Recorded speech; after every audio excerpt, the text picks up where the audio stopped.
Uh, so we'll continue. We're going back to the book of Daniel as we're doing a study through it, leading ourselves, into the place of praying, place of prayer.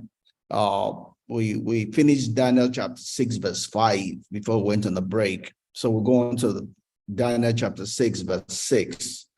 And it reads, it talks about the satraps and the governors. They had made a decision to find something against Daniel concerning his God. So they decided and they went to Daniel. But as we read that verse, one word there, catches my attention. Is the word crowd, or the word to throng, right? It says, so these governors and satraps thronged before the king and said thus to him, King Darius, live forever. The word throng there means that they intentionally went to get a decision by manipulating the king. They did not give him the opportunity to think and make his own decision.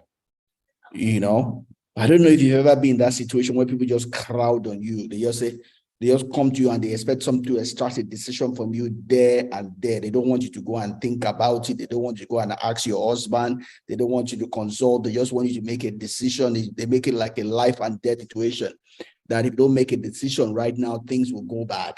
Right. So it's called witchcraft, right? To do that is called witchcraft. And unfortunately, we get that in different spheres of life.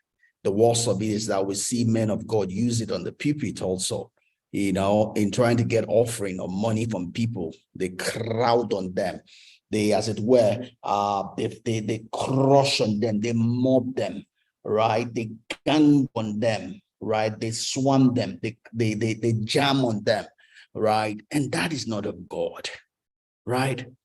God's work, God's things must be done God's way, not the devil's way. It's not the result that matters. It's not just the result that matters, right? The way we get the result is more important than even the result itself. Because God's work can only and must only be done God's way to get the result